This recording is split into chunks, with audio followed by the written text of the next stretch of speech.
folks. Hey, we're actually starting almost on time this time. How are y'all this evening?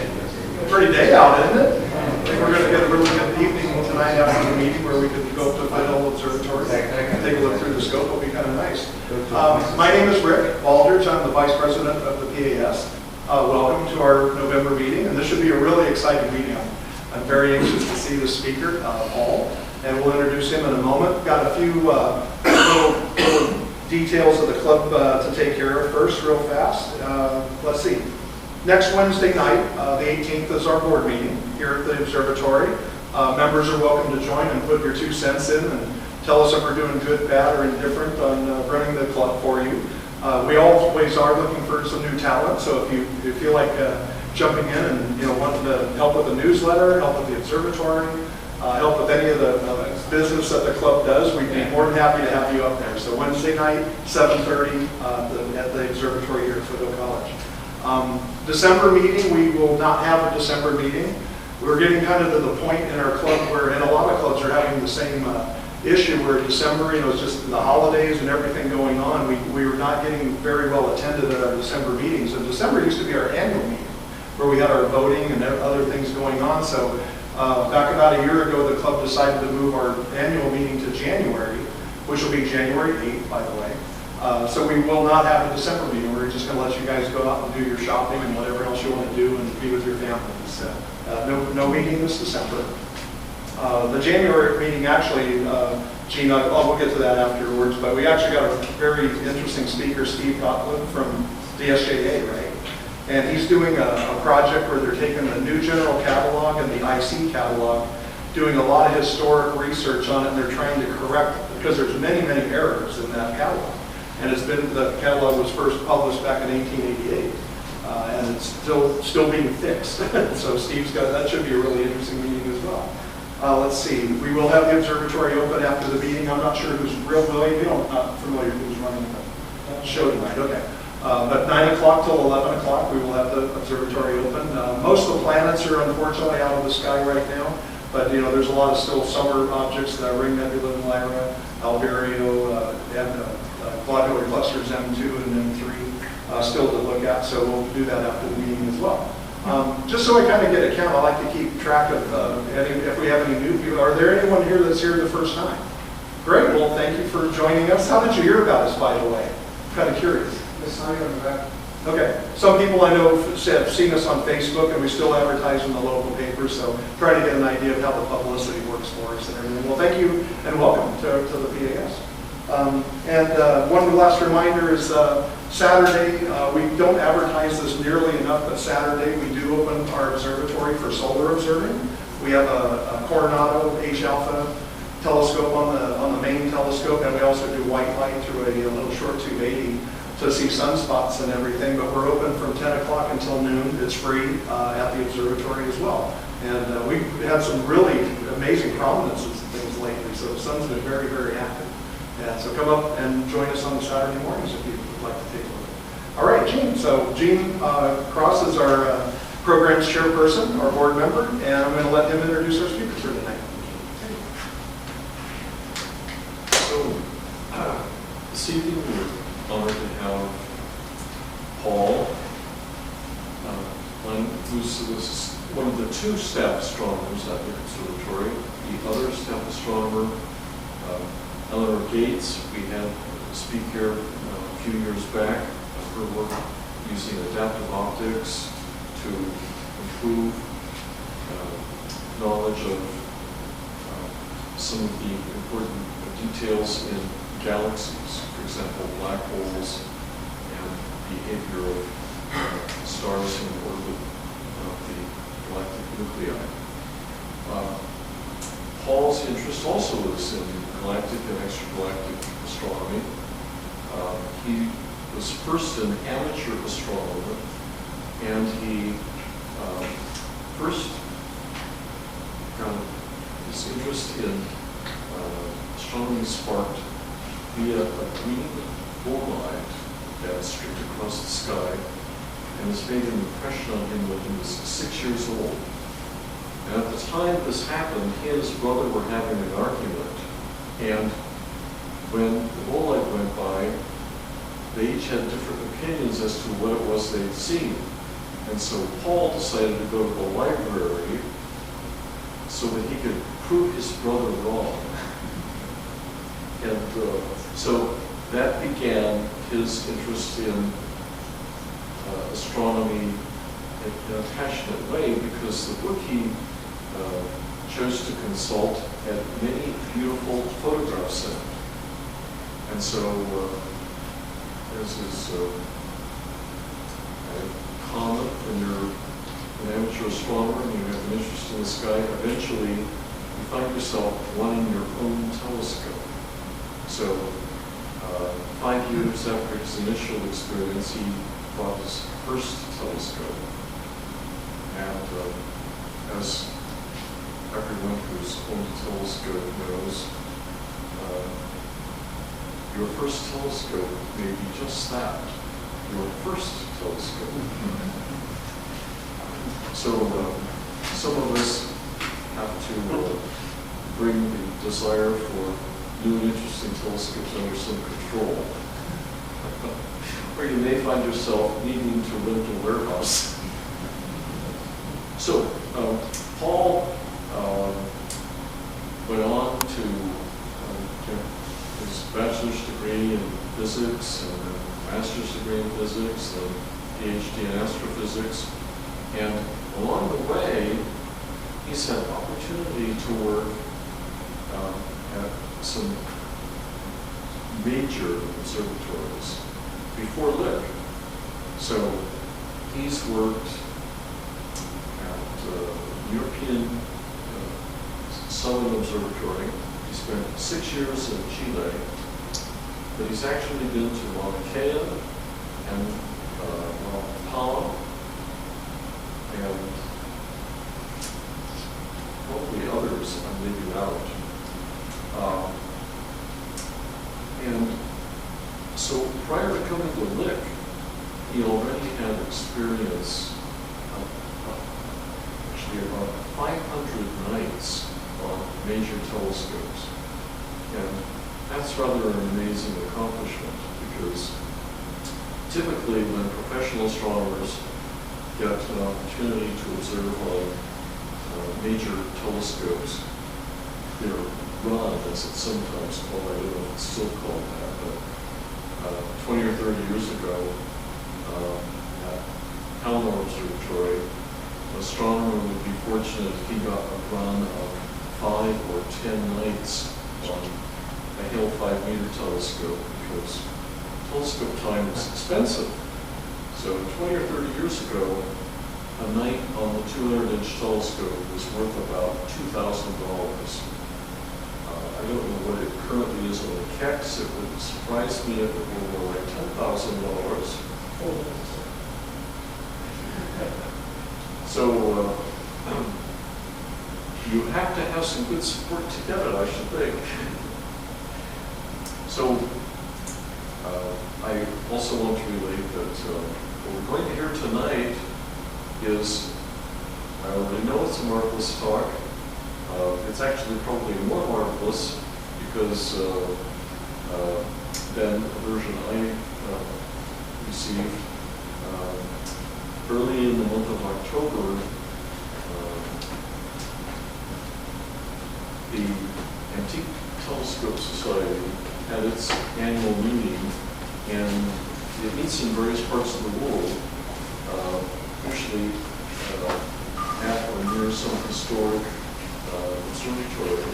And this year, the meeting was at Lick Observatory, and it actually met at a few other smaller observatories around. 2 days were at Lick, and during the first day of papers, Paul gave a version of this talk, and it was actually quite intriguing, especially near the end. Well, I'm not going to take anything away from him. So without further ado, let's welcome Paul.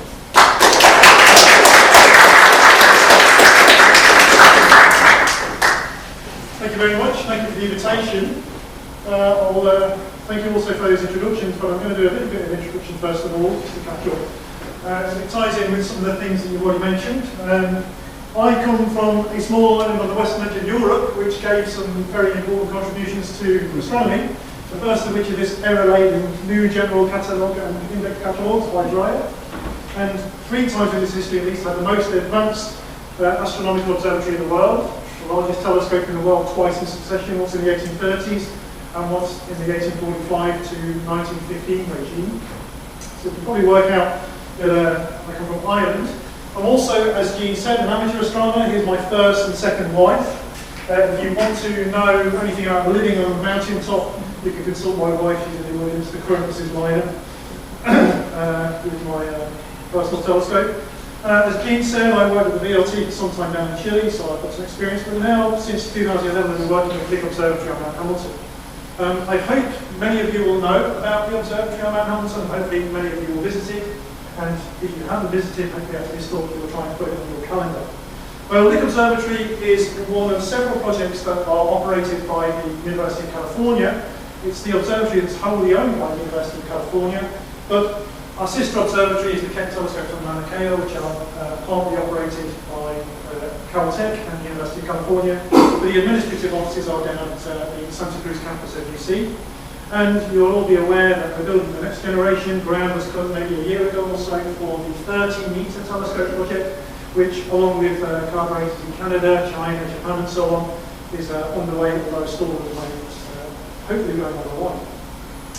Well, tonight's talk is about the history and science of the observatory, and it's well over a century old, so there's a lot of history to talk about.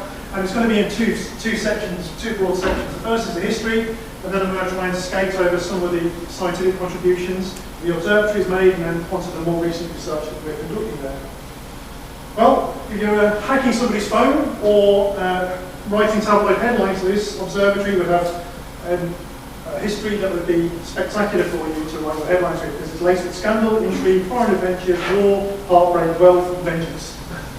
And it's the story of a man who was variously described as an astute businessman who was absolutely honest, an assiduous reader, thoughtful but moody, fiery and impulsive, with an iron will, strong and wiry, selfish, miserly, bold and eccentric, a friend to live. Now, the political people say he had a powerful but unsymmetrically developed mind.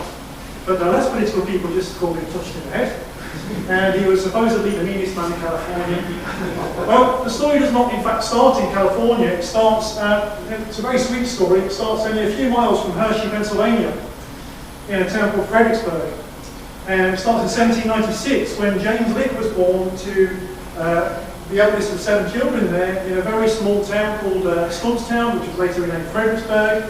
And the young James used to sit on his grandfather's knee and listen to stories of Valley Forge and the war with George Washington.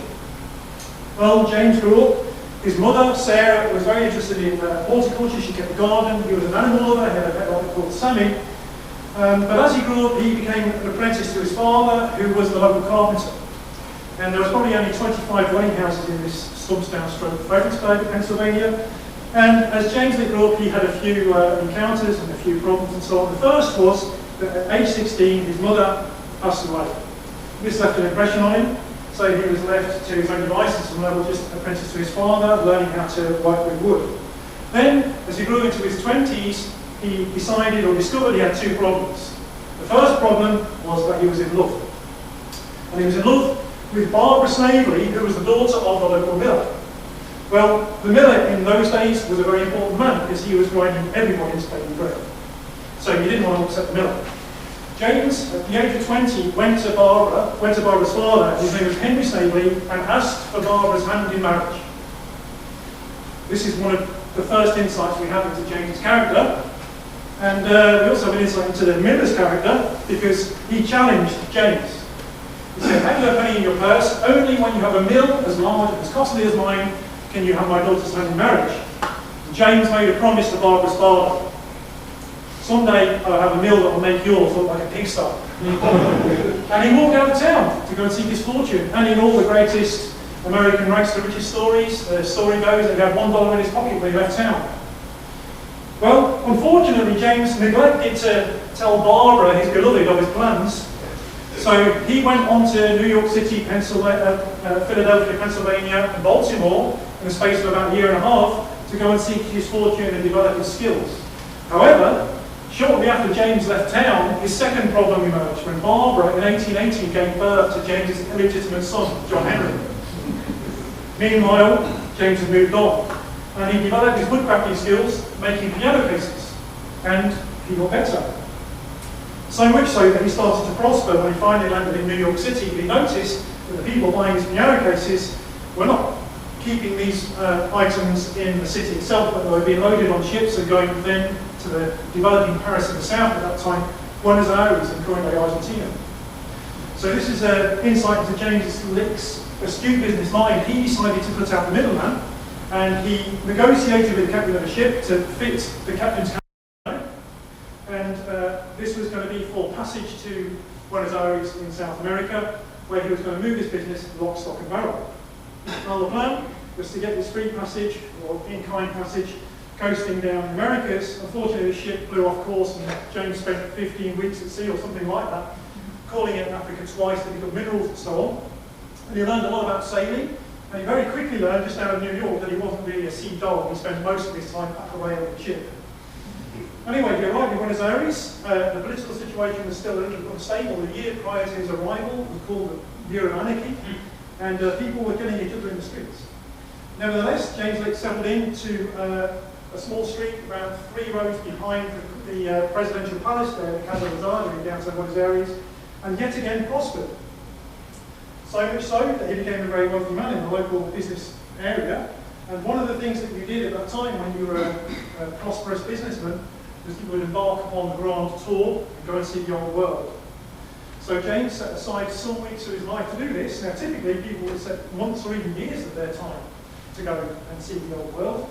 But James Lick set off anyway. About 1825, he boarded the ship and sailed into Falmouth in England.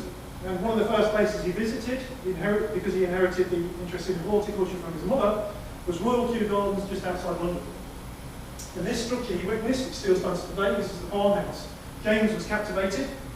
Again, he was a woodcraftsman, very skilled carpenter, and he was interested in gardening and so on. The next thing he did was to cross the channel, and he visited, it's quite poignant on a night like tonight, as we heard the news on the radio driving today. He visited Paris, and just outside Paris, he visited the Palace of Versailles, and James Lick was captivated, particularly by some of the halls and dining halls in the palace. Now, we don't know exactly the reason why, but as I said, most people would spend months or even years of their life on the grand tour. James Lick only spent a few weeks before he decided he was agitated to return back to Buenos Aires and reclaim his business. So he boarded a ship, and the plan was to retrace his steps. In those days, it was quite difficult navigating the seven seas. You were very unsure of your destination. Conditions were insanitary and cramped. It was very much like flying economy class today. So on the way home, the ship ran into a storm just off the coast of North Africa. They lost a man overboard. The ship managed to recover, and just off the coast of South America at that time, the Portuguese and Spanish empires were at war for the territories in the south. James Lick's ship was taken as prisoner of war and hauled into the port of Montevideo, current-day Uruguay. He and his fellow passengers were prisoners of war for over a year in Montevideo. Well, I told you that the conditions were insanitary, so naturally enough, during quarantine, some of the passengers died, and James was assigned to the burial party. The story goes that he escorted outside the city walls this burial party. He slipped the guards, managed to get away. He knew he could speak a little bit of Spanish, he knew where the Spanish-speaking armies were, and managed to either cross the Rio Plata or move further up the estuary and cross into current-day Argentina. It's unclear how he managed it, but anyway, he got back to Buenos Aires, regained control of his business, and proceeded to prosper yet again.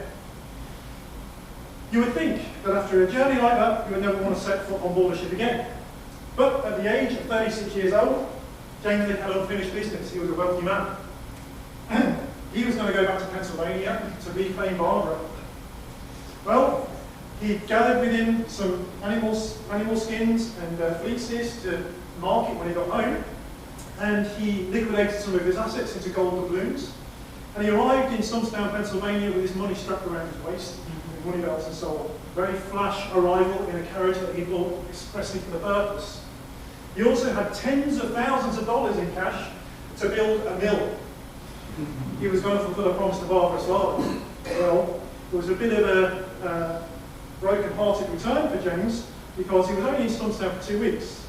When he retraced his steps, he arrived to news that his father had passed away the year before, and the letters he'd been writing were going to answer. He also discovered, this is the headstone for his father, that Barbara, his beloved, less than a year after James Lick left town, had married another man. He was a local constable.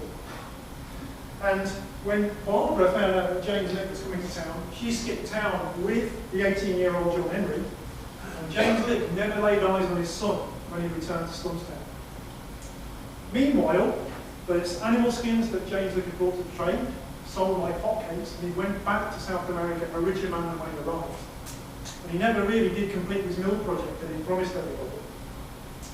Well, the political situation in South America was still a little bit unstable, so James Lick decided he was going to relocate his business, and he decided he was going to relocate to another part of South America, and that was to current-day Chile, where many of the world's finest astronomical observatories are, and he was going to sail into the port town of Valparaiso, which is the main port town for the capital, Santiago.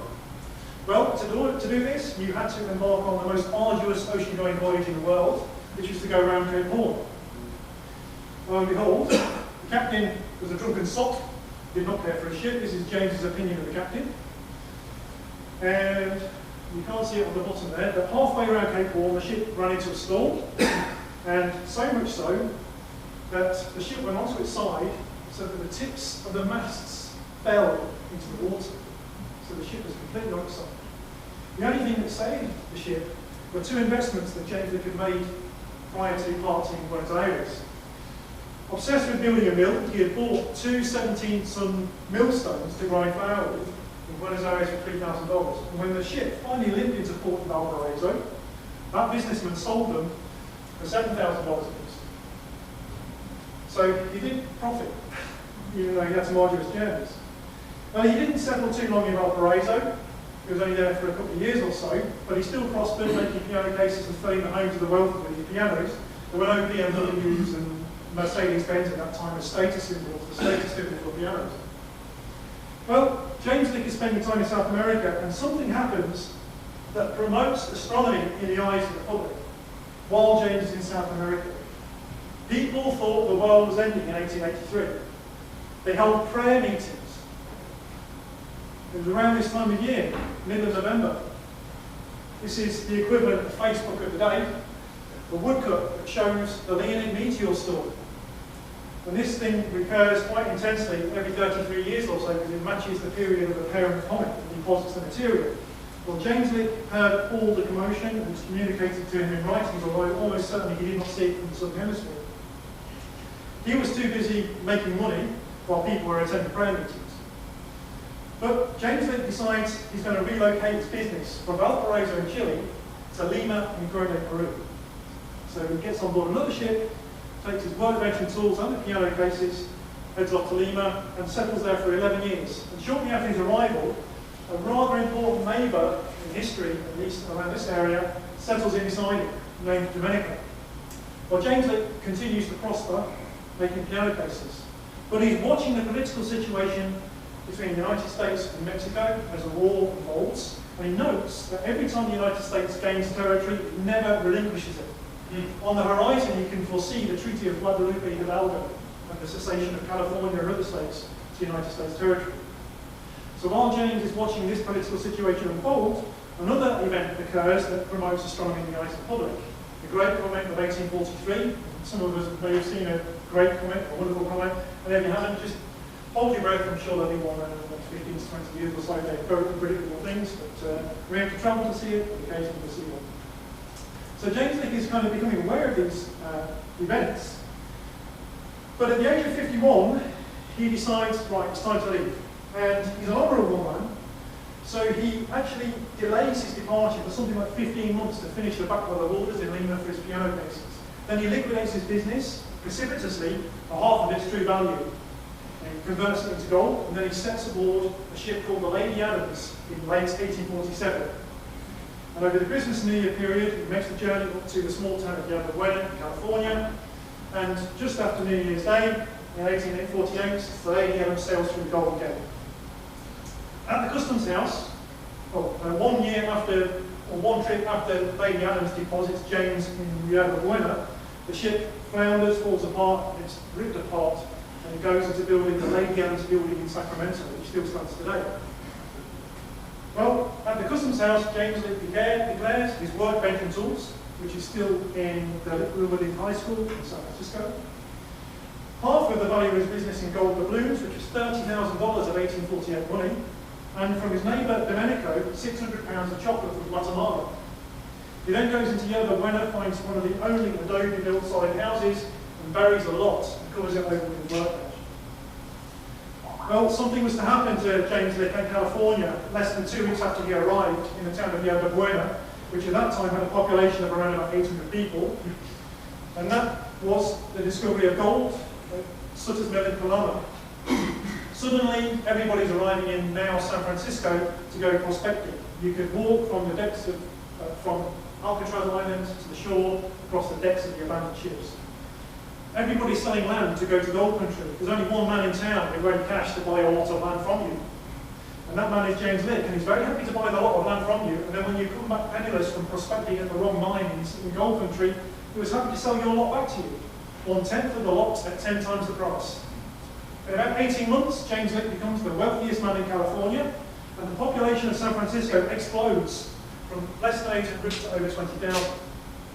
James Lick is buying land and property all over the place. Some of it is even submerged at the time, and people think he's a bit strange and touched in the head. Well, he goes on, and the law is a bit fluid, and he even has to resort to the persuasive eloquence of levelled revolvers to assert his rights on property when he's purchased the land. Well, he goes on, and he writes back to his friend Domenico, who later translates his name to Domingo Girardelli, and invites him to come to San Francisco because the chocolate that he brought sold so well. And he even donates the first lot for Domenico to set up his business.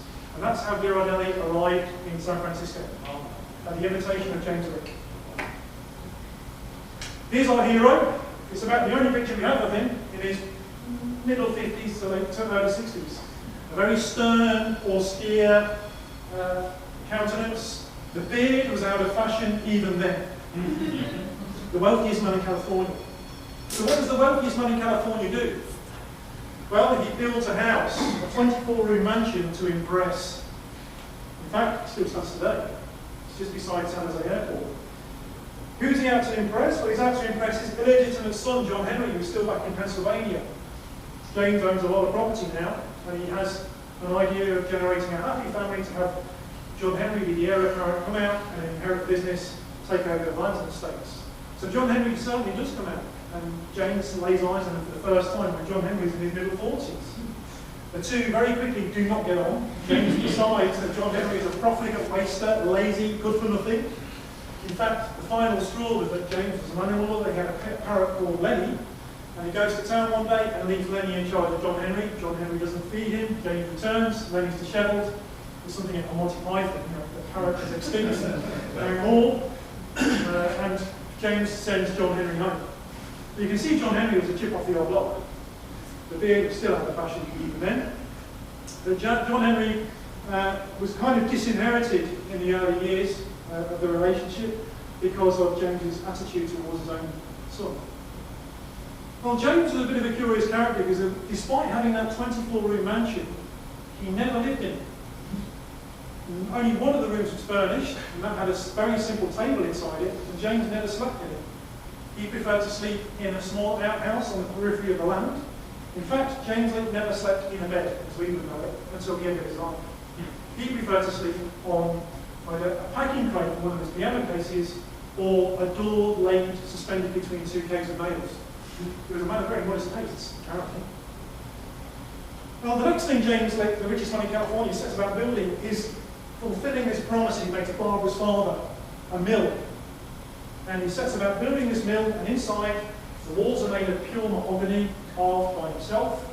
There's crystal chandeliers hanging from the ceilings, and the machinery for grinding is made from brass and gold and the finest metalwork. Finally, James Lick has a mill that makes Barbara's fathers look like a pigsty. And then he has these photographs taken and dispatched to Scottsdale, Fredericksburg, Pennsylvania, so that he can fulfill his promise to Barbara. and Barbara's father. But James Lick knew by this time that Barbara's father was long dead and gone. So it's a little bit of a curious thing, but he was never a man to be said that he didn't keep a promise. Well, he goes on. This is the grain store for the mill there, and it still stands today as well, just by San Jose Airport. At the time you and I would be considering retirement at the age of 64, James Lick borrows $400,000 from the bank and then sets about building the finest hotel this side of the Mississippi River. It's called the Lick House Hotel, and it's the corner of Sutter and Montgomery Streets in downtown San Francisco. It's inspired by James Lick's visit to the Palace of Versailles, particularly the dining hall, which could seat 400 people, and it was the focus of the San Francisco elite. Unfortunately, this was lost on an earthquake and fire in 1906.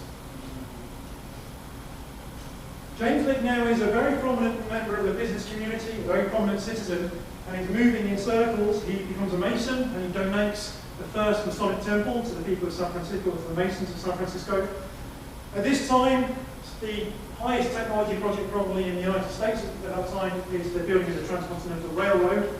But James Lick is still moving around and attending soirees and evening lectures, something like this. And at one point he comes across, or interacts with, a travelling itinerant astronomer by the name of George Madeira. Who's this guy here? Now George Madeira is responsible for the first observatory in California at the town of Volcano and Gold Country. But he used to travel around California with a small portable telescope, and he knew from moving around the observations conducted at high altitudes above most of the atmosphere were far superior to anything conducted at sea level. James Lick attends a lecture by George Madeira. He's captivated, and he invites Madeira back to his house, where the two stay up all night, observe with a portable telescope, and chat about the stars. At some point in the interview, George Madeira makes a comment. If I had your wealth, I'd build a telescope on a mountain top, and that plants a seed in James's mind. Well, this idea of clear air and getting above the atmosphere goes all the way back to Isaac Newton, who wrote in 1704 about this. But Madeira had seen it demonstrated in a practical sense as he went uphill and down there around California. At this time, James and Madeira observe a recurrence of the features that he'd heard about while he was in South America. The Great Comet appears in 1861, and he and Madeira witness the return of the Lynam meteor storm 33 years after James had heard about it in South America in 1866. James is now aged 70 years old. James Lick is becoming more interested in science, so quite unexpectedly he donates the first headquarters building to the California Academy of Sciences in downtown San Francisco, free, gratis and for nothing. The president of the Academy at that time was a guy called George Davidson, who was also a sometime astronomer and marine surveyor, and became quite influential in James Lick's thinking. He also donates, James Lick is also the life president of the California Society of Pioneers, the Society of California Pioneers, and donates their first headquarters building and the second headquarters building, just for good measure. So, this man, who was very wealthy and moving in society, with no political scandals or ambitions at all, is got some weird habits. So it starts to court negative press in the local media. I told you about his building of a mill. People could not understand why the wealthiest man in California, a property magnate, suddenly wanted to go into grinding everybody's daily bread. So for this reason they called the mill Lick's Folly.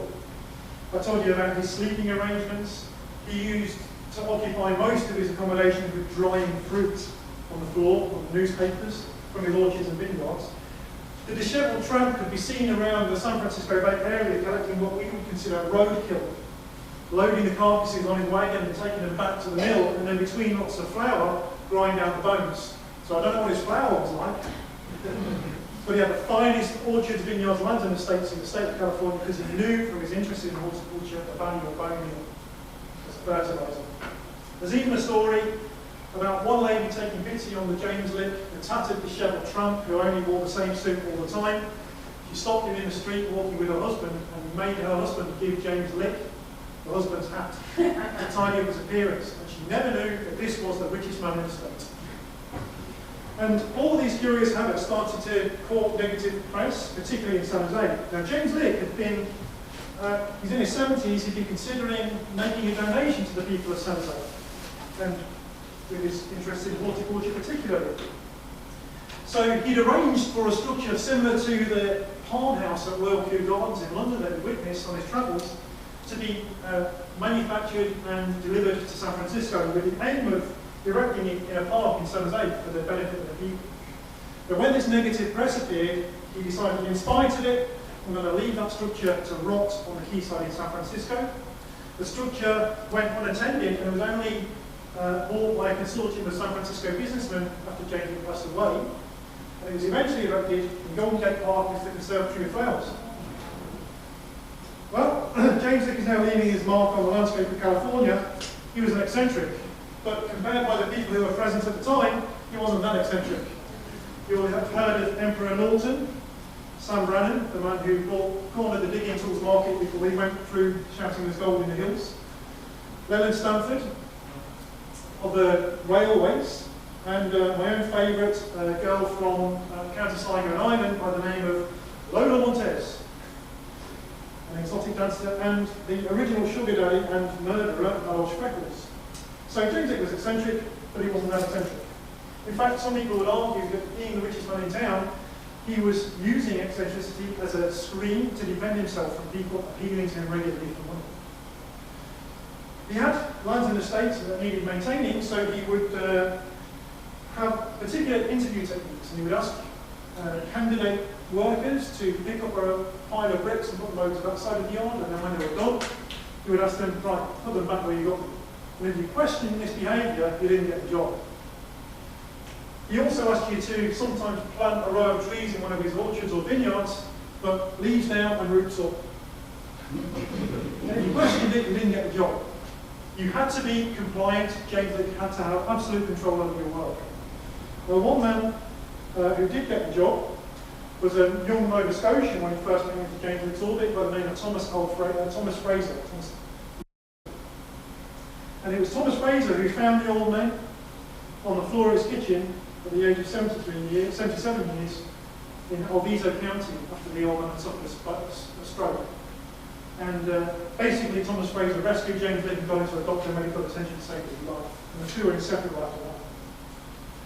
Well, James Lick now is an ill man. He's 77 years of age. He's bedridden. In fact, he spent the last few months of his life in his hotel, the Lick House Hotel in San Francisco. And he starts to decide what to do with his wealth. Remember, he's disinherited or become estranged from his son and heir. So he organised a board of trustees several times because they weren't doing the job well enough. He goes through 3 boards of trustees, and the chairman of the final board was a guy called Captain Richard S. Floyd. Now, James Lick was a patriot. His father had fought in the War of Independence. And this Richard S. Floyd was Georgian, and he captained a Confederate raider, so it's not sure whether it's that James Lick and Captain Floyd got on so well. Floyd had plied the waters. He'd been told to leave the country during the Civil War, after the Civil War. And he'd also plied the waters between here and Hawaii as a captain of the ship. But the two of them got on. And Floyd married into money in San Francisco. He was a bon vivant, a gastronome, and quite interesting guy in his own right. So he was unpaid and the president of the board of trustees to dispose of Miss Lick's fortune. Well, what does the richest man in California do? First thing he sets about doing is a project to build 3 statues 50 foot high at the entrance to the Golden Gate. One of his mother, one of his father, one of himself. And it was probably a combination of George Madera, the astronomer, George Davidson, the president of the California Academy, and Richard S. Floyd, who convinced him not to do this.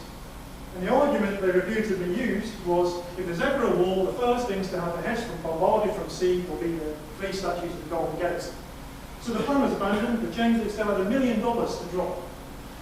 So the next thing he decides to do was to build the world's largest pyramid, larger than any pyramid in Egypt or in Mexico. And not only that, he was going to site this pyramid in downtown San Francisco on the corner of 4th and Market Street. You laugh, but this was no problem because James Lick owned San Francisco and had all this money to spend. This was going to be his mausoleum. Again, that plan was abandoned, and then this seed that had been planted some years before by Madera came to his mind to build a telescope, a large telescope. But initially, James Lick wanted this telescope to be built in central San Francisco, where all of the population could see it, testament and mausoleum to his greatness. That would have been no problem, and it wouldn't have been unusual because up until that time, all observatories in the world were in university campuses, in population centres, or in harbours, because the astronomers were the keepers of time and they were allowing the ships to set their chronometers before they went sailing around the world. Madeira's advice about building it at altitude came into play sometime after the decision to build the telescope. Because of Madeira's advice and because of James Lick, we have the first purpose-built high-altitude observatory in the world right here in Santa Clara County. Well, James Lick demanded that this high-altitude observatory be familiar to him, the location at least. Well, he was a wealthy man and he had certain property holdings. Well, he owned San Francisco. He owned large parts of Santa Clara County, Mendocino, Sonoma, Napa. He owned a small island off the coast called Catalina. A small ranch called Los Feliz Ranch in Los Angeles County is now called, let me remember, Beverly Hills. And he owned large swathes of land around Lake Tahoe. He did not own Mount Hamilton, where the observatory stands today. So there's a story behind how the site was selected. James Lick demanded to be part of the site survey team. He needed to see the location. The first site they visited was around Lake Tahoe. And they went to a place, and the locals renamed it very quickly from Old Lousy Point to Observatory Point to encourage the project. But the site survey team very quickly realised that half of the year, because of snow, the site would be inaccessible. So eventually, the site was abandoned, and it was renamed to Dollar Point. And there's a housing development there now. So that's the first site abandoned. The next site was a mountain that James Lick owned called Mount St. Helena. So if times had been different and things had worked out differently, I'd be serving the house red to you right now. But unfortunately, you can probably guess that it didn't quite work out that way because James Lick demanded he was part of the site survey team. The man had a stroke, he was living in a hotel in bed. So they got the old man out of bed, put him on a mattress, put the mattress on a wagon, and hauled him up to Napa Valley. And then they started to ascend Mount St. Helena. And the story goes that perhaps maybe the wheel hit the rut or a rock in the road off the wagon tipped over, and the old man and mattress were injected into the roadway. James Lick stops the site survey team around, the site survey team says, "Turn me round, take me home. No piece of land that I own is going to do this to me." He gets back to the hotel in San Francisco and sells the land immediately. Site abandoned. Well, James Lick, before his stroke, was living in Alfonso, and you could see the Diablo Range from his homestead, and that was familiar to him at least, and it was Fraser suggested that, well, why don't you choose Mount Hamilton? So this is the document where James Lick selects and signs the decision to assign Mount Hamilton to be the site of his observatory in 1876. Well, they organised for a very famous astronomer from the East Coast to come and spend a couple of months in the summer with a tent and a small portable telescope at the summit of Mount Hamilton to do a site survey, and they discovered 42 double stars during the site survey as testament to the quality of the site. Double stars with the astronomical value at the time. So, James Lick decides to build this observatory. The site's selected, but he's got a lot of money to spend, and he doesn't spend all of it on the observatory, or the observatory gets the lion's share. So there's a few other locations that he deposits money to. Many of these are still going. This was a bit of a misnomer at the time, the Lick Old Ladies Home, but that's now the University Mount Ladies Home. And all of the things in red here are still going in some form or another. The screen is actually not listing the Lick Astronomical Department at the University of California, which is the bottom line here, but the sum is $700,000 of 1876 money. James Lick also makes sure that statuary is financed. Statues of Francis Scott Key, who was a patriot in Golden Gate Park, was built because of James Lick's money. The University Ladies' Home, 3 public baths that were lost in an earthquake in San Francisco in 1906. The building still stands today on 10th Street, still on the side of James Lick Baths. He also makes sure that monuments are erected back in Stumptown, Pennsylvania, to his family, and particularly his grandfather who fought with George Washington. At the time, $700,000 corresponded, when you evolve it forward to 2008 money, So 1.22 billion with a B. It was the largest single donation to a scientific project in the history of the world. James Lick stipulated that a telescope more powerful and superior to any other be made, also an observatory and altitude connected therewith, and the reason that I'm here today, and the reason that people come to visit us on the mountain, that it be made useful in promoting science. He also stipulated that a road first class in every particular be built to the summit of the mountain. And if you've ever driven that road, you may want to argue whether it's first class. But it's got a whole history. It was built in record time by the county of Santa Clara at a record economical cost of $73,000. It was built in less than a year, mainly by brute force. And the grade of the road never goes above 6% because you kill the horses that are bringing the equipment. You go steeper. So that's why it's circuitous and winding, and all the bends have names. And the first director claimed there was no more beautiful road, but it had its problems in the early days. You could have your jewellery relieved of you. I don't think that happens much now. But at the time that the finest scientific project the world had ever seen got underway, to put it in some kind of context, there was a little bit of an upset in Little Bighorn. James Lick was approached by the Board of Trust because he wanted the observatory to be his mausoleum, and they wanted him to consider the option of perhaps being cremated. And James Lick made a promise at that time: "No, sir, I intend to rot like a gentleman. I'm not going to be cremated, I'm going to be entombed at my observatory." And then, in 1876, James Lick passes away in room 271 of this hotel, with only the Board of Trustees and a few friends around, not a single family member. At which point, the trust kicks in. So now the summit of Mount Hamilton becomes property of the Board of Trust, and the Homestead Act is in place at that time, so some hoodlums erect a structure on the land, and they learn that the wealthiest man in California wants the summit, with the idea of selling it to them. Well, and James Lick was a very wealthy businessman, prominent, so his friends organised a hunting party to persuade the occupants to disperse, and this incident was called the Battle of Mount Hamilton in 1876.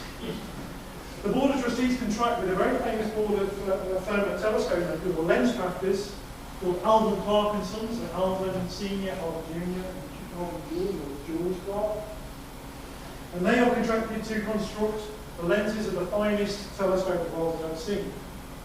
The lenses are manufactured, the glass is called in Paris, in France, bubble-free, fracture-free. At least for one of the lenses, it's a two-lens system, a crown glass and a flint glass. The more difficult lenses are perfect, and bubble-free and fracture-free, and shipped across to Alvin Clark. It takes the French another 17 or 18 attempts to pull the next piece of glass, and it's the cause of some hair pulling by the Board of Trustees. But while work is ongoing to build this lens, this 3-foot wide piece of glass, the observatory construction starts in about 1881. And it starts with a small dome at the north end of the building, into which they purchased a second-hand Clark refracting telescope from Henry Draper. And they used this for a while, and it's the first off-the-shelf piece of equipment, so even before the observatory is completed, we have observations conducted with this telescope. And in the 1906 earthquake, this is one of the telescopes that the astronomers at the observatory pointed down to the horizon and watched the city of San Francisco burn in the firestorm before the earthquake. While the project is ongoing, there's another little upset in the Wild West out there, a shootout at the OK Corral, and the finest scientific establishment the world has ever seen is underway. Here we have Thomas Fraser, who's in the foreground here, as the main building of the observatory moves along. So following James Lick's death, his foreman, Thomas Fraser, the guy who found him on the floor of the kitchen in his homestead, becomes the superintendent of the works of the observatory. Within 5 years of the completion of this observatory, both Captain Floyd and Thomas Fraser are dead. They find a clay deposit on the hillside, and it now is our helipad, but that clay deposit saved a lot of cost. We didn't have to bring the raw material up from San Jose, so we were able to fire the bricks for the observatory on site. Again, before the observatory is completed, we have some of the first contributions to science. In 1882, the first complete set of photographs of a transit of Venus. Now, some of you may have seen a transit of Venus a few years ago and you missed it. don't hold your breath because you probably won't see it in our lifetimes. But this is how we measure the size and scale of the solar system, when occasionally planet Venus goes across the face of the sun. It's also a technique we use for discovering exoplanets like the Observatory nowadays. This is a more modern rendition from a couple of years ago. Well, in 1886, the lenses arrived from Paris via Alban Clark in Massachusetts, I believe. And this is Captain Floyd and Thomas Fraser again receiving the lenses after they made their journey by rail up the mountain. Here's Captain Floyd with the lenses, and in the hallway of the building they finally get to test the focal power of the lenses and measure the focal length. And then they quickly put these most expensive pieces of glass in the world into a safe, and now they know how the focal length of these lenses, they know how big the telescope needs to be to hold it. And then they know how big the enclosure needs to be to hold the telescope. There's a final deed of trust, or act in the deed of trust, that was requested by James Lick, the man that passed away in 1876. He'd been buried in the Masonic Cemetery in San Francisco for 11 years. But as the observatory neared completion, he was to be interred in the base of the telescope, which to bear his name. So they exhumed the body, draped it in the stars and stripes, and processed with several mayors and other dignitaries up the Mount Hamilton Road to the observatory, and then Captain Floyd and Thomas Fraser interred the old man in the base of the telescope. There was one formality, a law that required the casket to be opened and the occupant to be identified before the body was reinterred. So, in a very diplomatic way, Captain Floyd and Thomas Fraser, when they were asked by the press what they saw, they just said James Lick had kept another promise. He had rotted like a gentleman. And there James Lick lies to this very day, as far as I know. He's the only person to be interred as part of the structure of a telescope. And in the summer and winter of 1887, the dome to enclose the telescope was completed, and 100 tons of ironwork and steel go on top. And at the time that Jack the Ripper is stalking the streets of Whitechapel in London, the finest scientific instrument the world has ever seen is ready for operation. It's January the 3rd of 1888, and they point the telescope to the bright star, the red star, the eye of Taurus the Bull. And with a telescope worth $1.2 billion, they have a view that is absolutely terrible.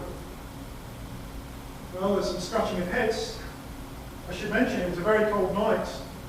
It was probably minus 18 Celsius. The dome could not rotate, so they had to send an apprentice out of the dome to push the snow and ice away.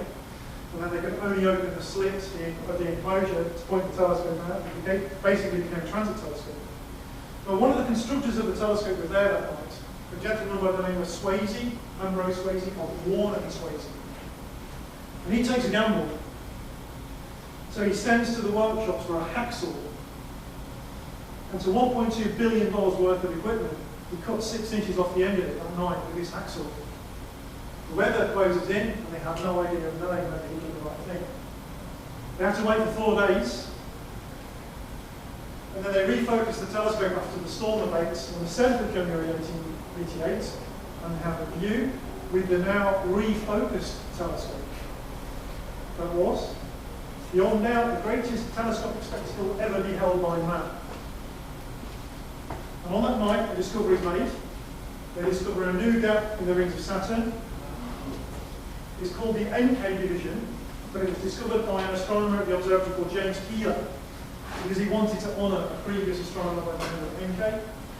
And it was only when the Voyager probes went past Saturn in the 70s and 80s that we finally got a Keeler division to honour James Keeler's discovery. Well, one of the staff astronomers working with the telescope at this time, in the years after the opening of the observatory, was this Sherborne Wesley Vernon, very famous astronomer from the East Coast, and he makes a contribution. He's looking at Taurus, and he discovers what we call Burnham's Nebula, which is a high stellar wind star, a newly formed star embedded in the cloud that's born from. And it's the prototype of what we now call protostellar systems or Herbig-Haro objects. So that's one of the contributions that James Lick Observatory makes in the early years. Another one, you'll see it as we walk out tonight, the Star of Poseidon. Well, on this night, just over 100 years ago, an astronomer called John M. Chevalier was using the finest telescope the world had ever seen, and he makes a discovery. So we're on the anniversary of a discovery with this little telescope. And he finds one of the first white dwarf stars that were predicted by theory. He discovers a star called Procyon b. It's probably the second or third white dwarf ever observed on this night in 1896. There's the man himself, so I think we should honour him because of this night. Another famous astronomer that came through the doors of the Observatory was Edward Everson Barnard, a neurotic observer but a brilliant observer. He had grown up in poverty. He used to fish in the river for flotsam and jetsam to get his food when he was a child. But he grew to become one of the most famous observational astronomers in the world. And he discovered in 1892 the fifth moon of Jupiter by eye with a telescope. Just bear in mind, the first four moons were discovered by Galileo in 1610, so it was nearly 300 years for us to have the technology in the form of the great refractor to make this discovery. And this fifth moon, which is called Amalthea, was the last new world discovered by eye alone. Every new object has been discovered by some kind of technology after that point, by photography or some clever spectroscopic technique. Well, Barnard was a bit neurotic, and he was always in contradiction with the staff of the observatory, and particularly the director, who I admit was a very unpleasant man. Well, Barnard went on to photograph the Milky Way galaxy with a great refractor and other cameras at the observatory at the time, but he never published it until after he left the observatory to go and work at another observatory, because he was always in conflict with the director. And this is a more modern rendition of that same photograph. So these are probably well over 100 years apart. You can see the performance that we would get with the telescope even then. Well, he was in conflict with the first director of the observatory, a man named Edward S. Holden, who was a very verbose character and riddled with scandal at some point. He tried to claim from Asaph Hall the detection of the first moons of Mars, Phobos and Deimos. He tried to scoop in, and it was found out. And he was a protege of the Dean of American Astronomers, Simon Newcomb, and recommended for the position of the director of the observatory, just to get it clear of the US Naval Observatory in Washington, basically. Well, Holden was not a particularly pleasant man, but he was a great politician. So we had the 36-inch telescope, which was the largest refracting telescope in the world, the finest telescope in the world.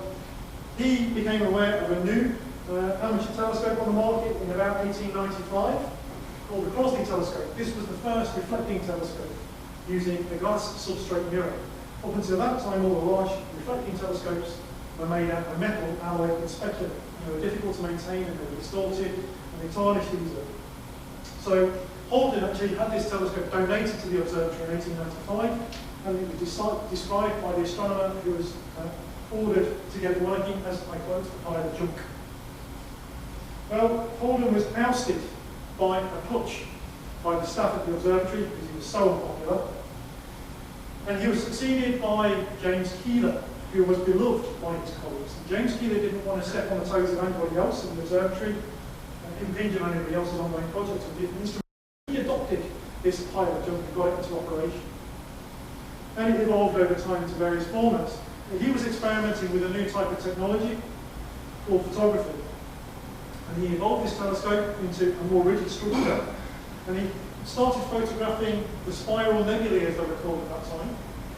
These are more modern renditions of the same thing. It was first discovered by that telescope in Ireland. And he started taking photographs of these kind of galaxies and looking at the backgrounds. And then he would notice that in the background of these things, whenever he looked off, he'd see more of them.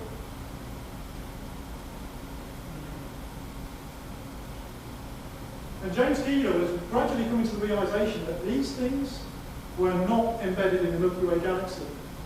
They were cosmological in origin. If James Keeler hadn't died in his mid-40s, today we would have the Keeler Space Telescope, not the Hubble Space Telescope, because Keeler was at least 20 years in advance of Hubble's discovery that these things were indeed beyond our own Milky Way galaxy. These were island universes. The spiral nebulae became spiral galaxies. When Keeler died, another famous astronomer succeeded his project by the name of Heber Doust Curtis. And this is Heber Curtis with the Crosley telescope that Keeler left. He was A great observer who was involved with several projects in the history of astronomy and the history of Lick Observatory. One of the most famous was called the Great Debate in 1920 at the Smithsonian Castle in Washington, where he went along to challenge Harlow Shapley, the Wilson Observatory, to argue about these spiral nebulae. And Curtis argued these things were certainly galaxies beyond our own, and Shapley was arguing the opposite. For these things to be beyond our own, the distances in the universe would have to be unimaginable. Turned out Curtis was right. Curtis was also the man who was the first to write about the theory of relativity to general astronomers in the United States. He was the man that brought general relativity to the United States. And partly because of that, he got the then director of the observatory, a guy called William Wallace Campbell, interested. And when Einstein came up with general relativity in about 1911, very quickly on the heels of that, there was a protege of Einstein called Freundlich who wrote to the director of the observatory to ask for photographs of past eclipses that the observatory had been involved in organising expeditions to go searching for. At the time, those expeditions were to kill Vulcan. There had been a planet supposedly inside the Earth orbit of Mercury that had been proposed, and the observers from Lick Observatory and other observatories had gone around the world taking photographs at eclipses to see if they could see Vulcan during the eclipse, this planet inside the orbit of Mercury.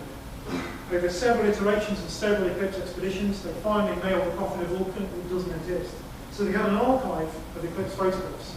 Freundlich was aware of this, and he wrote to the director. And the director donated the plates. It turns out the plates were not ideal for the kind of measurement of the bending of the starlight around the sun that was predicted by relativity. So the director continued to organise eclipse expeditions around the world. And there was a little bit of a race between a British astronomer called Sir Arthur Eddington and William Wallace Campbell, who was the director of the observatory. And there was a bit of toing and froing, and in Goldendale, Washington State, there was an eclipse photograph taken by the Lick expedition, and there was some delay in measuring it.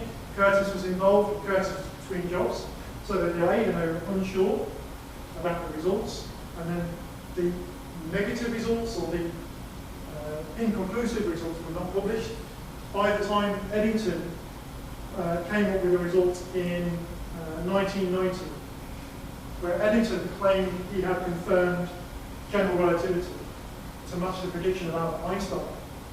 Well, following this announcement in November of 1919, Einstein became a rock star of science basically overnight.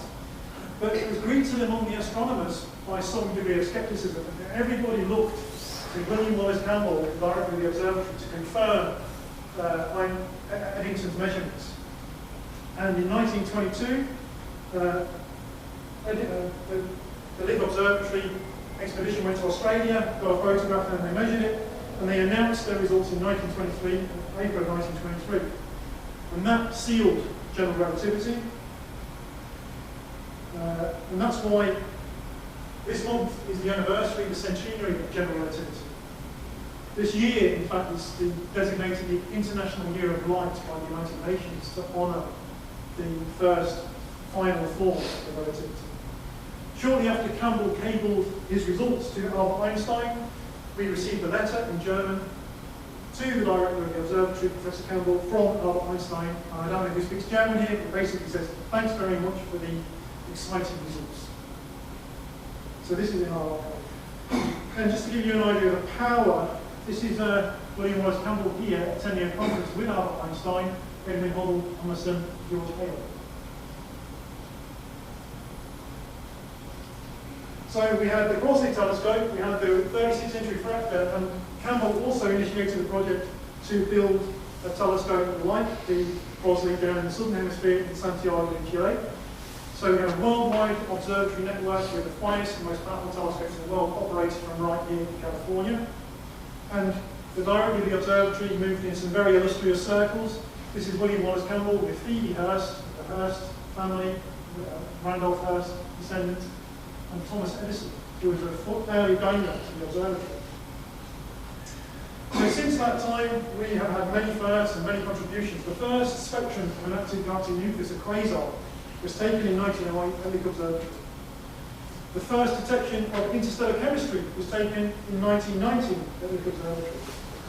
The first demonstration of dark matter on galactic scales was taken in 1938 at the Observatory. Galaxy flattened rotation curves. The definitive photograph of the moon was taken at the Observatory, which was definitive for many, many years, in the 1930s, and was repeatedly published all the way through the 1930s, 40s and 50s in the popular science magazines of the era.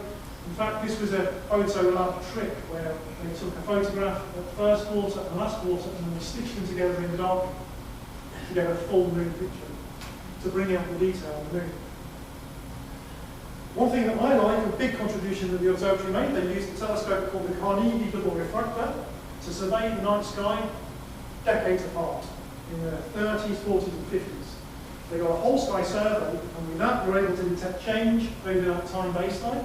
So you see novae, new stars, you see proper motions, you see stars moving. With that information, you can work out how the stars are moving in response to the gravity of the Milky Way galaxy.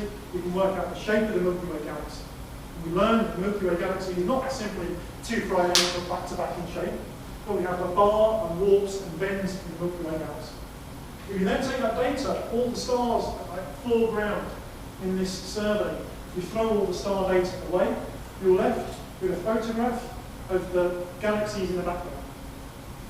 So, two guys called Charles Donald Shea and Carl Bertman spent 14 to 15 years of their careers analysing the photographs that were taken in that telescope and counting the galaxies in small cells on the photographs.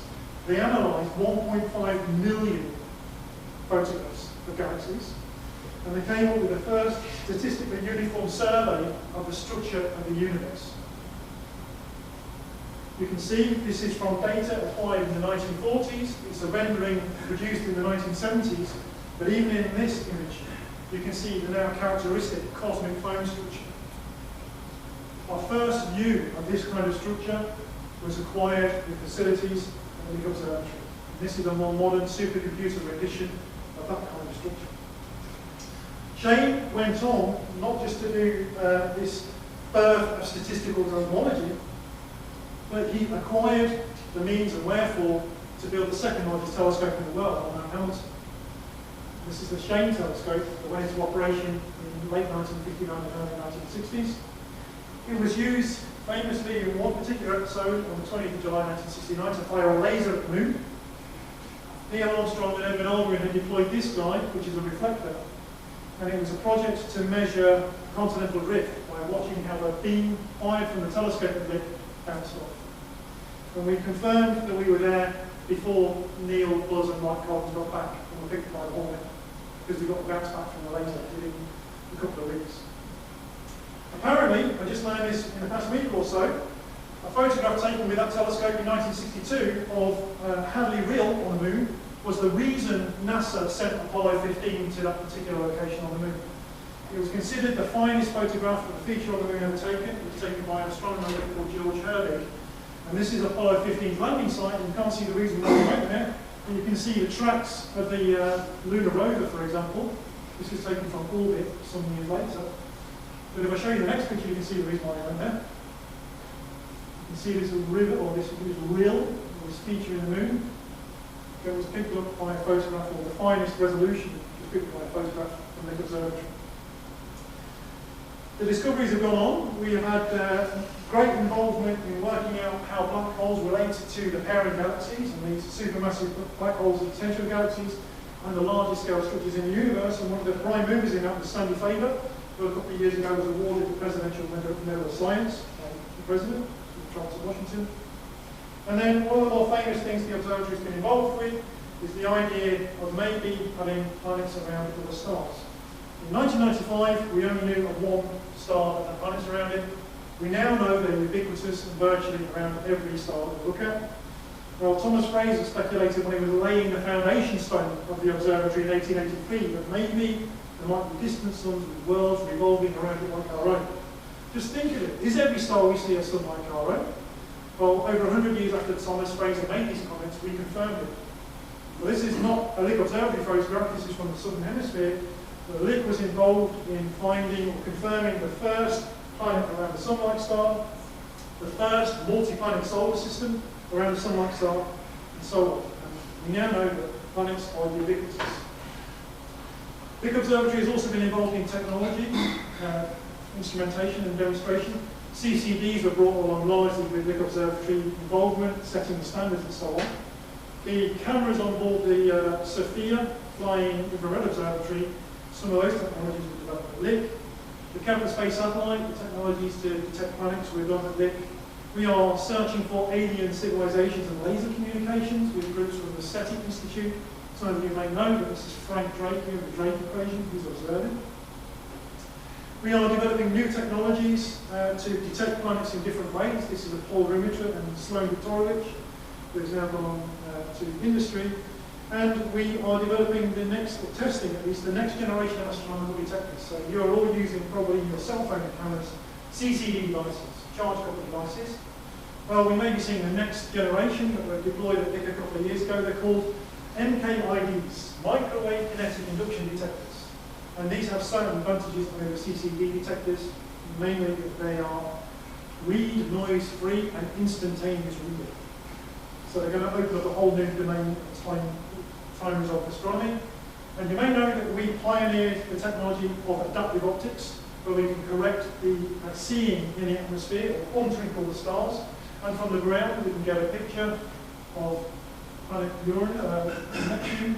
Sorry, this is Uranus, the rings around Uranus, storms on Uranus. Right from the summit of Mount Hamilton, just overlooking San Jose. We use laser technology. Lick Observatory also pioneered that, and that's now expected at every major research observatory around the world. It was technology developed and pioneered by the current director of the observatory, Professor Claire Max. And as I say, you find this technology expected for every major observatory around the world. If anyone wants to know where the centre of the Milky Way is, you can put a laser in it and show you. And they're doing the same thing around the K and the Keck telescopes as well. We have ongoing research, so the kind of adaptive optics technology that we have with these lasers resolves things down to a very nice detail. So here we have 10th of an arc second resolution indicated on this scale, and we can resolve binary companions and prospective ground dwarfs around pale stars. We have automated telescopes on the mountain that are surveying the heavens for exploding stars, supernovae. And this is a project led by Professor Filipenko, one of the most prolific astronomers in the world right now. And he always says that supernovae are very easy to find because they're the ones with the arrows that are associated with them. You can take a picture. But he's detecting these exploding stars, and this was what contributed to the Nobel Prize for Physics in 2012, 2013, where we measured the accelerating expansion rate of the universe. We used the telescopes at the observatory to find out the chemical evolution of some of the elements in the environment of these exploding stars. They change over time, and that's how we diagnose the explosion mechanisms going on. And we have an automated telescope that's surveying the skies for planets. And this is one of the superlative telescopes in the world. It's called EPF, Automated Planet Finder. It's a robot. So it's just looking at every star and looking for planetary systems around them. And we're already finding planets ubiquitous. We think we're up to something like 8 or 10 planets in the first 18 months of operation. It's also a place of inspiration. We don't just let the riffraff in. We've had Sir Winston Churchill come to observe with us. George Ellery Hale came on honeymoon. Edwin Hubble was a regular observer. In fact, he came to the observatory before he went to Mount Wilson after he demobilised from the First World War. Hertzsprung and Russell observed with us. Gerard Kuiper, this is a picture of the recent picture of the largest Kuiper belt object, formerly known as Pluto. Kuiper was an observer with us. The first female PhDs in the University of California were awarded by the observatory. Fred Whipple, the man who came up with the idea of dirty snowballs to describe a comet, was a graduate of our system. Some of you observers will know of Lynn's Dark Nebula. Beverly Lynns was one of our trainees at the observatory. And we continue to train the next generation of astronomers for use in the United States. And we also welcome the visitors to our summer programs and through daily visits during the weekends. Today we are producing 200 unique client astronomers, conducting frontline cutting-edge research. We're publishing something between 35 and 45 scientific papers a year, training 42 thousands of students inside UC, thousands more school students, and of the order of 35,000 visitors per year coming to spend time with us at the mountain. You can see us from 101, 280, to the runway at SFO and El Capitan. And still, people in the Bay Area don't know enough about us. Well, what's happening at the Observatory tonight? Well, I'm cheating here because this is a photograph from last night, about this time. We have an observer using the telescope to look at white dwarf stars and examine the planetary systems around them. He's doing some spectroscopy analysis to see how the elements are forming and how planets or asteroids in the systems of those white dwarfs are being destroyed and consumed as they fall into that star. It's kind of counterintuitive because we think white dwarfs are the results of the end of stellar evolution, so they're compact, exposed cores of a star that died, like our Sun, for example. So we would have thought that the outer layers would have expanded and consumed all the planets. It turns out from the elemental signatures around these things, or in the light of the white dwarfs, we still see evidence of asteroids and minerals falling into the star. So right now, with our telescope on the top of the mountain, the astronomer is examining this frontline continuous project. I'll go back to Thomas Fraser again. He said at that ceremony laying the foundation stone in 1883, sometime this observatory will allow none to outrank or in advancement of science, the place will stand unsurpassed in years to come. I say Thomas Fraser was prescient. And we rank alongside the highest order institutions in the Bay Area. We go down in the same breath with the insane asylum, the asylum of the feeble-minded.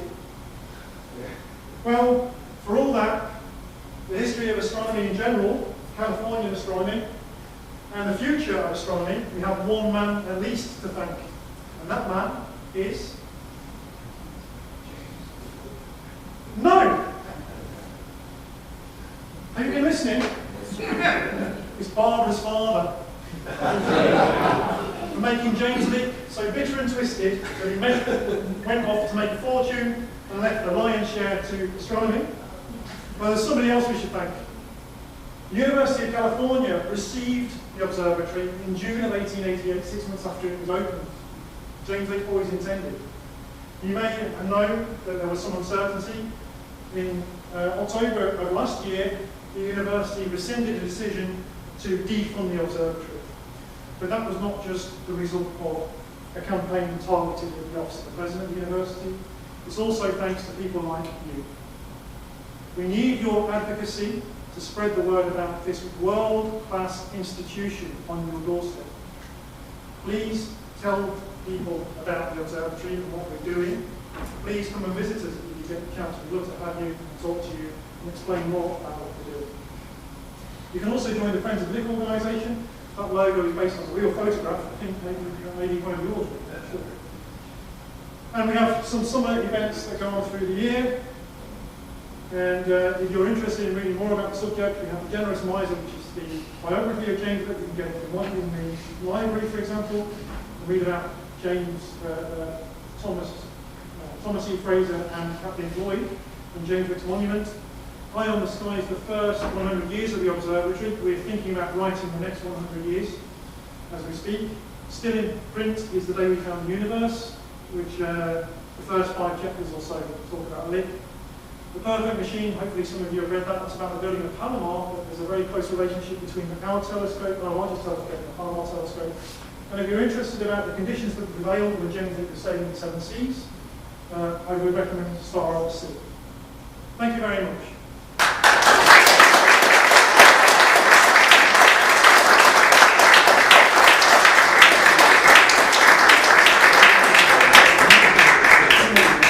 Let's have about 5 or 10 minutes for questions. I'm sure you've got quite a few, so let's all go ahead and take any questions if you've got any. Well, I guess there is a perennial question of the light from San Jose. How is that? How are you guys dealing with that? Okay, so the light from San Jose, well, those of you who notice when you drive around San Jose, the lights are orange because they're low pressure solar. And those lights fittings were designed in collaboration with the Lick astronomers back in the 1960s and 1950s because those emit light only in a very narrow range of the spectrum. So that leaves the red and the blue and the other colour light for the observers to exploit. In fact, because of that collaboration, we have an asteroid called San Jose. The asteroid was named to honour the cooperation between the observatory and the city. However, you also may have new stadia appearing, and white lights, and LED lights, and so on. They should not harm us, even though they radiate in a broader part of the spectrum. And the reason they should not harm us is because we are moving more and more to infrared astronomy. Not simply to get away from the light pollution, but because there's interesting things to do with infrared astronomy anyway. It turns out that our adaptive optics system that uses the lasers to get our high resolution stuff is all done in the infrared. So for the lion's share of the month now, when we're observing, particularly around full moon, for example, we're observing infrared. So we do not anticipate we will be affected for a large amount of our observing time by light pollution developing in San Jose. It will affect in the optical, but for most of our spectroscopic studies, we can just expose for a bit longer on the detectors that we use. As a little kid, my grandfather used to tell me stories about how a family friend named John Brashear built a lot of the hardware, the equipment that was installed up there out of his factory in Pittsburgh. And I was wondering, is anything of that remain still? Yes, we do have a lot of, we have an extensive archive of hardware and some of the logbooks that I'll talk about in a second. And some of the instruments in our archive are Brashear optics, for example. And Brashear was one of these old instrument makers. I think Gene knows a lot more about this than I do, actually. But, he's one of these old instrument makers, and when he was separating the lens elements, for example, he used to cut postage stamp to separate the individual lens elements around the edge. So we go into the archives and we can identify a Brashear optic because we look for the old stamps that we sliced up and put around the edge of the elements. I have a Brashear telescope, and I ended up taking the right angle apart and found like a 1900 era, maybe 18-something era index card buried, and they're all folded up. Yeah, he was struggling for material sometimes, right?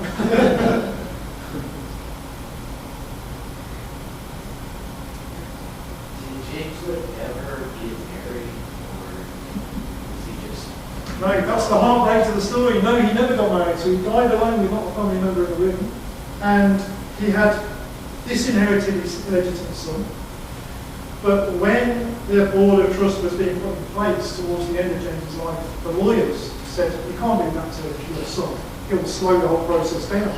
So James capitulated and said, okay, $3,500. And then the lawyer said, no, that's too little, you can't do that.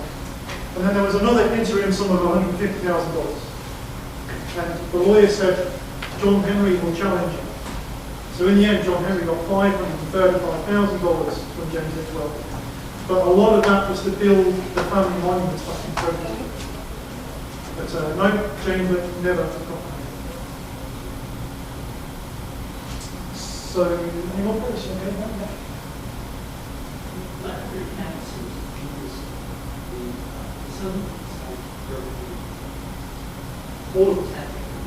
All of the campuses. Lick Observatory is open to all of the campuses at UC. There are 8 campuses at UC that have astronomy departments of astronomers on the campuses. The 2 that do not are UC San Francisco and UC Merced. We suspect that UC Merced will soon be developing astronomy capability there. All of those campuses have remote observing rooms, so they connect remotely. Often, 99% of the time, the astronomers are not actually physically present on the mountain anymore. It's a big cost. However, we do work with UC San Francisco. You may know that's a medical science facility, right? But it turns out that adaptive optics are used to probe the interior of your eye in medical science. So some of our adaptive optics expertise is used in UC San Francisco. Also, we serve 3 national laboratories, so Los Alamos, Mars Livermore, and Mars Berkeley. And we do sell time to interested industrial partners, such as Stanford Research Institute, or SRI, Lockheed, and Lockheed.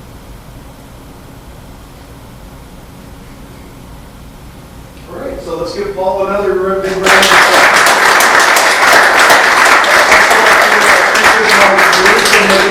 From the mountain. Thank you for coming and seeing us tonight. And I've got a few actually I'd like to keep these for the folks that are here the first time. Some of our members do get our newsletter, but if you're here the first time and came in to join us, please take a newsletter. I've got copies here for you.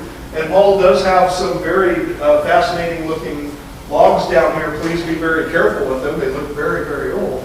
And we'll call it a night. We will have the observatory open.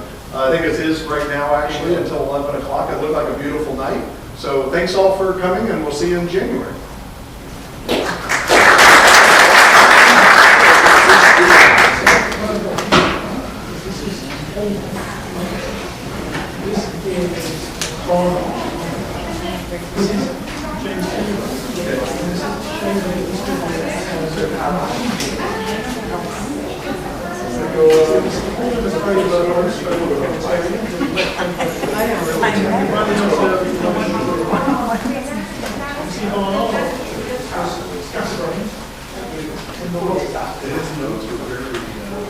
Some of these, by the way, have been scanned and line through the very chain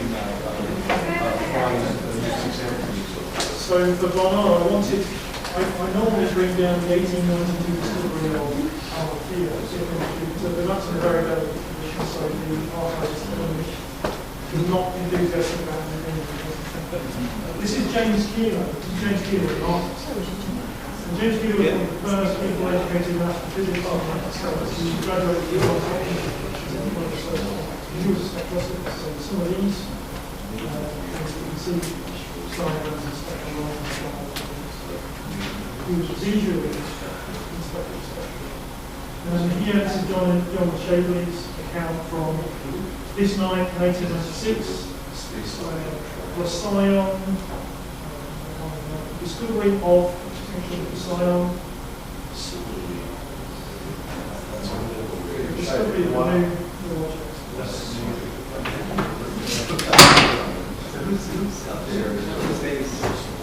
So currently we have a staff of, I think, 19, and probably about 22 residents.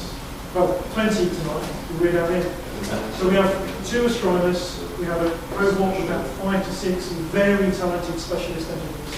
So electronics, electrical, mechanical, and then we have a dome technician as well to keep the wheels greased. Those engineers double as telescope operators during the night, so there is somebody right now making sure that the astronomer doesn't point the telescope to the floor. And he's supervising all of the mountain, because we probably have about 5 telescopes operating simultaneously. And then we have a mountain supervisor, we have some custodians to accommodate the rooms for visiting astronomers when they come, gift shop clerk. And we have a water officer, because we produce all our water, we draw the water from mountain streams, and then we process it in the processing plant. So it's the second best quality water in California, currently, our Chester. And it's only second because we usually got something in a plastic bottle and not glass vial. So yeah, it's about 20 people. Actually, the numbers are going up right now. We also have building maintenance. The school was closed about 5 to 7 years ago, partly because the staff didn't have children at school going age, but also because invariably the school teacher was a lady. She kept meeting single unmarried astronomers and designing and moving on. Where's the science of strange reflectors? What's happening with reflectors of astronomy? Okay, so reflectors, we have a 1 meter class telescope, which is an exact copy basically of the Shane telescope.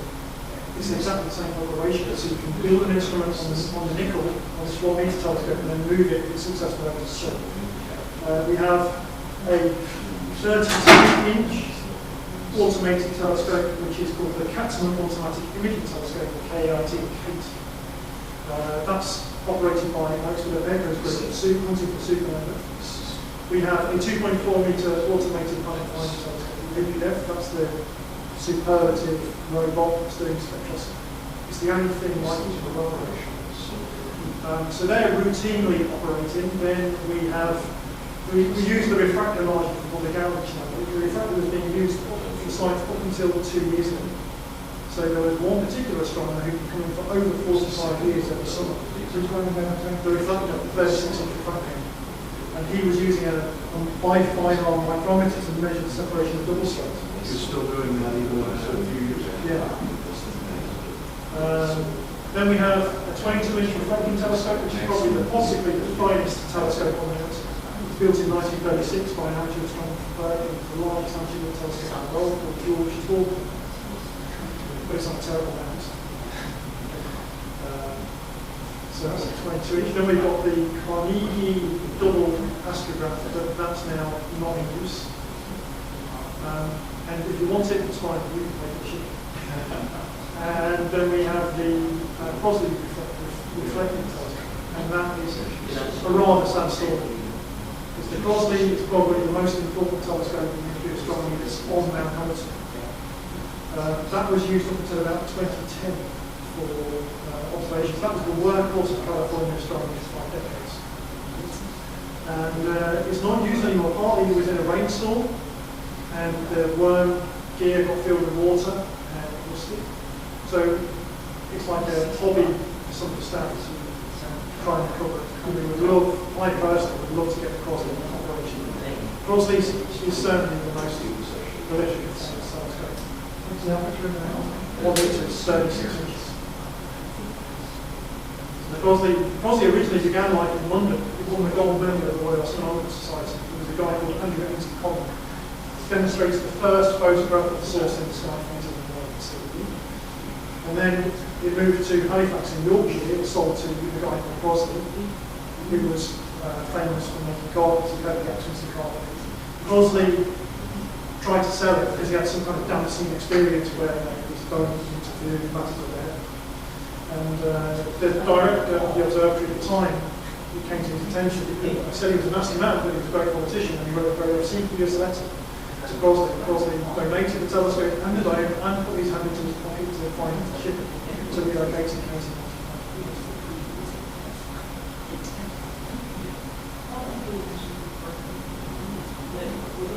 Yeah, they're all resident. Yeah. About 22. So 19 staff, 22 servers, some partners who officially work, volunteer, or often suffer in silence. It was over 7 or so. Oh no, over 150. 150.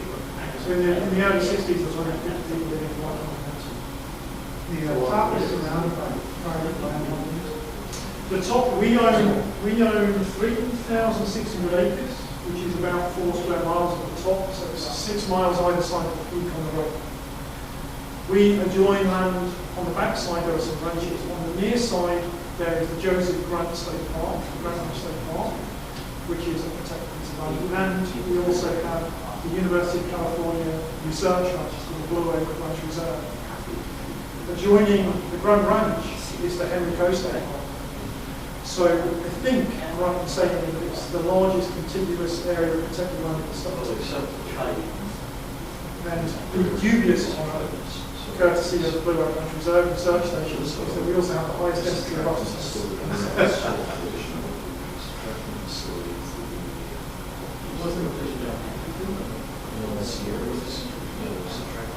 Yes.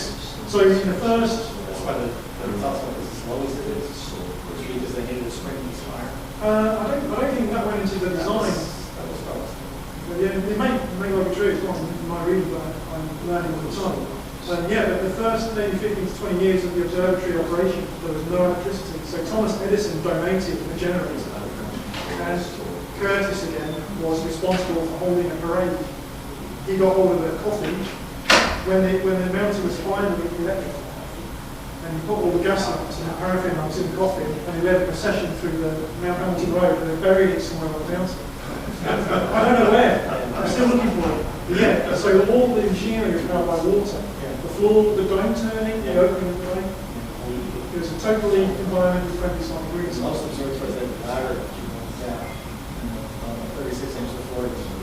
Which doesn't anymore. Right. So we need 1.9 million to get it.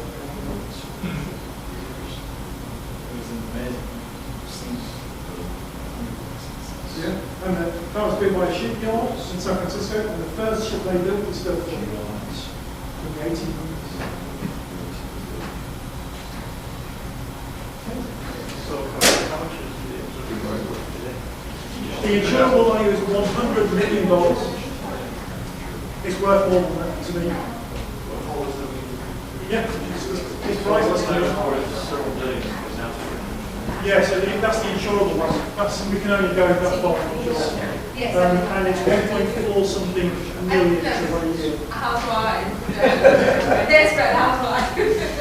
keep getting fat.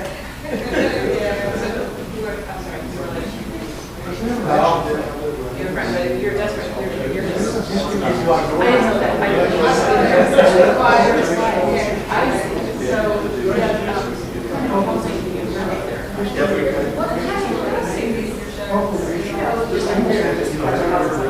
Yeah, so they built us on first. So the mirror of the shame was never intended to go to a solar system. The mirror of the shame was surface to requirements and built the sun when they built the the mirror was a test of the shame's mirror.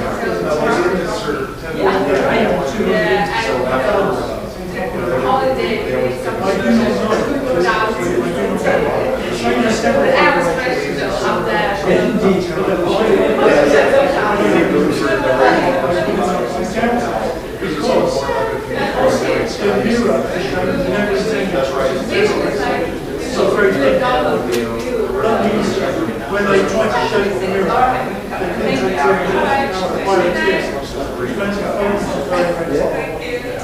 why the phone is easily capture this size. The mirrors are usually pretty good. The mirror shines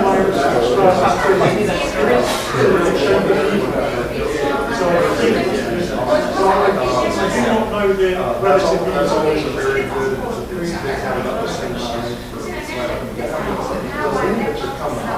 That's producing almost views and brighter ones.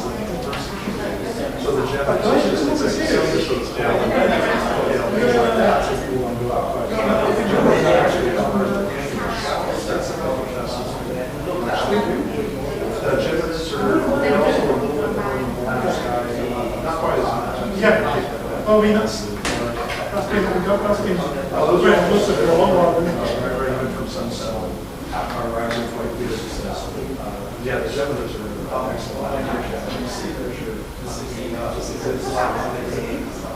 Well, there's still any observatory is a special place.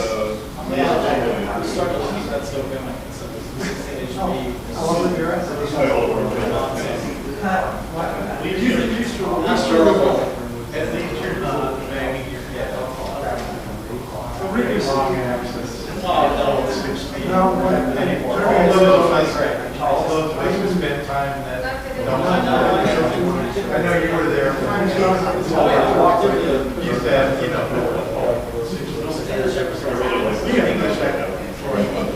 No. Yeah, so. Okay. So. It's an English program. Yeah, so everybody who works on They're going to be telescope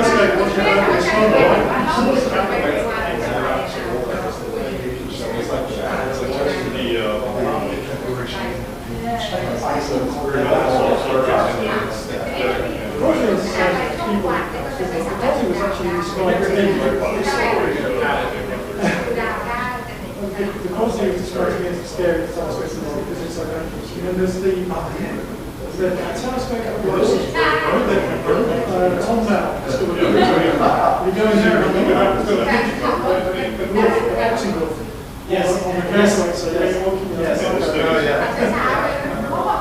I mean, they are skiing.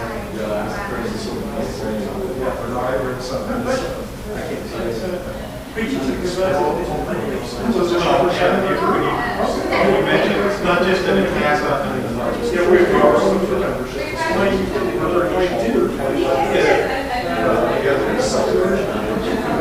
I think it's been made back in something else. And most of them are about 200 inches. San Jose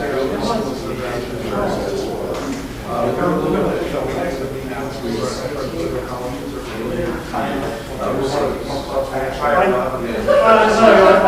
had a lot to say. Actually, I'm surprised I made it. Yes. You keep saying, come up and see us.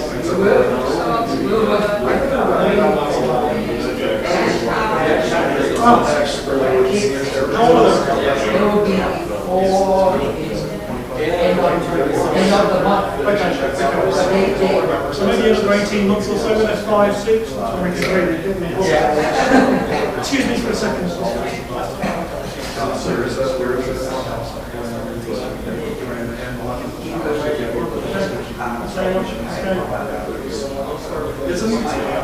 I would love to.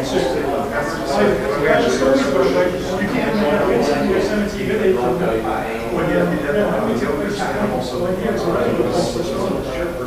That we have actually have to take you showing all the do that in the Oakridge.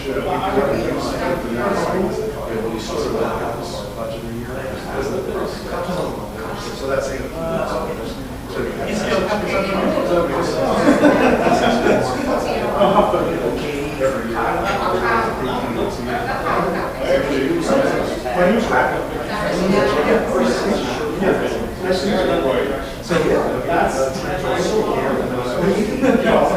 We're looking at most of